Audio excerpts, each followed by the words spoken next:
समय की बात है। एक शहर में एक मोची रहता था। वह सुबह से शाम तक अपने काम में लगा रहता था। उसे दुनियादारी से कोई लेना देना नहीं था। सड़क के किनारे छोटी सी जगह में वह अपना जीवन यापन करता था। उसे अपने काम में महारत हासिल था। एक से एक जूते बनाने के लिए शहर के लोग उसी के पास आते थे। एक बार वह अपने काम में लगा हुआ था, तभी एक सन्यासी अपने लिए जूते बनवाने का विचार लेकर उसके पास आया। उसके कपड़े फटे हुए थे और उसकी हालत भी अच्छी नहीं दिख रही थी।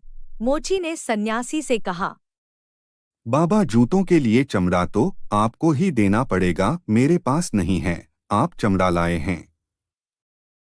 सन्यासी ने एक पेड़ की छाल मोची को दे दी और कहा, तुम इसके जूते बनाओ।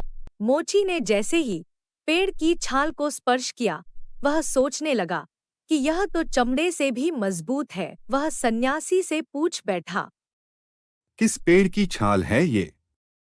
लेकिन सन्यासी ने उसकी बात का कोई जवाब नहीं दिया और मुस्कुराते हुए कहा, मुझे शीघ्र निकलना है, तुम अपना काम प्रारंभ।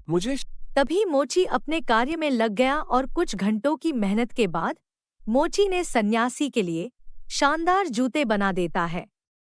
मोची खुशी से सन्यासी को जूते पहनने के लिए बुलाता है। कई बार आवाज देने पर सन्यासी उसकी आवाज नहीं सुनते तो वह अपनी जगह से उठकर सड़क पर आकर यहाँ वहाँ देखने लगता है, लेकिन सन्यासी का कहीं कुछ पता नहीं चलता। मोची परेशान हो जाता है और सोचता है, भला अब वह इन जूतों का क्या करेगा। मोची को उसकी मेहनत के पैसे भी नहीं मिले थे, इसलिए वह थोड़ा नाराज भी था। मोची ने सोचा, चलो शायद थोड़ी देर बाद सन्यासी बाबा आ ही जाएंगे। मोची को बैठे बैठे शाम हो गई, लेकिन सन्यासी वापस नहीं आए। मोची के दुकान बंद करने का समय हो गया था। तभी वह सोचता है, थोड़ा सब्जी ले आऊं, और वह वही जूते पहन लेता है जो उसने सन्यासी के लिए बनाए थे। और जैसे ही वह जूता पहनता है, अगले ही पल वह सब्जी मंडी में आकर खड़ा हो जाता है, जहां आने की बात वह मन में सोच रहा था। मोची बाजार के बीच में पागलों की तरह बर्ताव करता है,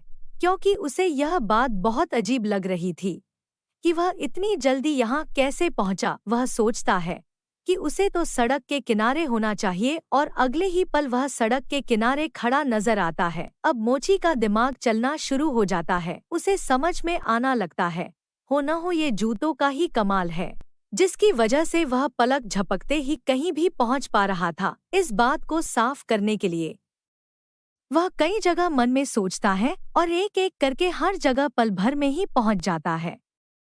उसकी खुशी का कोई ठिकाना नहीं था, मानो उसने जीवन में सब कुछ पा लिया था। तभी मोची इच्छा करता है कि वह खूबसूरत घर में पहुंच जाए, और वह जूतों के चमत्कार से पलक झपकते ही वहां पहुंच जाता है।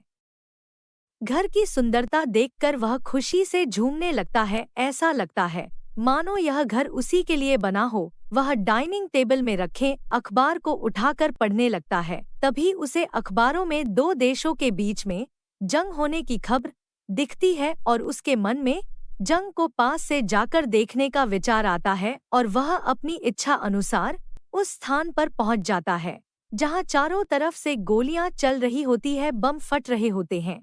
और जैसा ही वह जंग के मैदान में आता है, तो एक गोली उसके सीने में आकर घुस जाती है, और मोची वहीं गिरकर अपना दम तोड़ देता है। मोची के बिना सोचे समझे किए गए विचार की वजह से उसका जीवन खत्म हो जाता है।